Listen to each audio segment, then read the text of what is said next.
एक छोटे से गांव में हाजी करीम नाम का एक नेक और रहमदिल आदमी रहता था। वो अमीर नहीं था, लेकिन जो भी चीज उसके पास होती वो गरीबों में बांट देता। जब किसी के घर में रेशन नहीं होता तो वो चुपके से उनके दरवाजे पर थैला रख देता।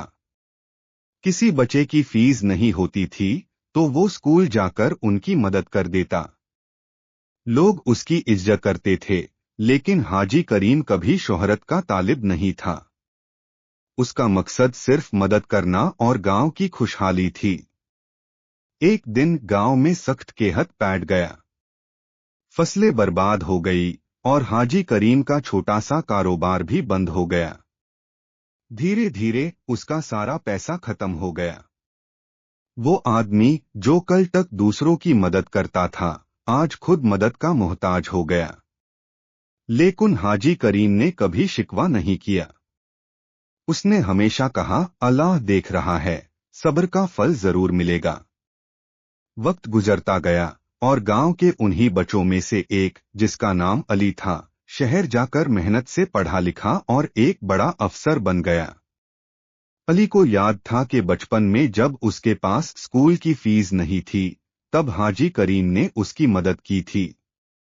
जब अली को पता चला कि हाजी करीम मुश्किल में है, तो उसने फौरन गांव आकर मदद की। अली ने न सिर्फ हाजी करीम का कारोबार दोबारा शुरू करवाया, बल्कि उनके लिए एक नया मकान भी बनवाया।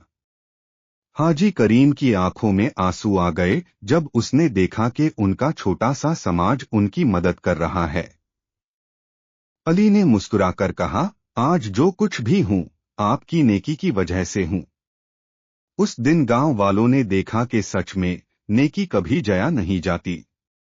जो लोग खामोशी से भलाई करते हैं, अल्लाह उनके लिए रास्ते खोल देता है, कभी ना कभी, किसी ना किसी के जरिए।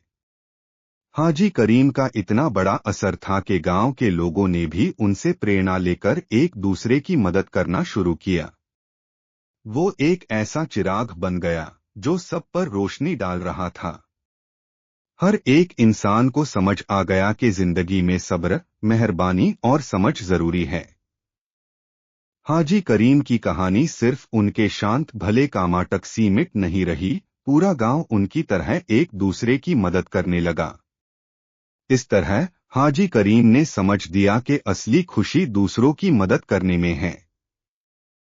यहाँ तक कि उनकी जिंदगी खुद के लिए नहीं, पर अन सब के लिए जिनकी उन्हें जरूरत थी। अली की मदद से हाजी करीम का जीवन एक नई दिशा में आगे बढ़ने लगा। उसने देखा कि जब लोग मिलकर काम करते हैं तो वो एक दूसरे के लिए कितने मायने रखते हैं। हाजी करीम की कीर्ति अब पूरे गांव में फैल गई। लोग उन्हें एक मिसाल के तौर पर याद करने लगे और उनकी कहानी पढ़कर नए लोग भी मदद करने आगे आए। सबने मिलकर समझ लिया कि सब्र और मेहरबानी के फल जरूर मिलते हैं, वो कभी बेकार नहीं जाते। इसलिए हाजी करीम ने सबको ये सिखाया कि असली खुशी दूसरों के लिए कुछ करने में है। और आखिर में सबने हाजी करीम की आशा और सब्र की मिसाल को अपनाया, जिसे उनकी कहानी हर दिल में बसी रही। ये कहानी सिर्फ एक आदमी की नहीं, बल्कि सबके लिए एक दशा दर्शक बनी, जो जिंदगी की असली खुशियों का रहस्य खोलती है।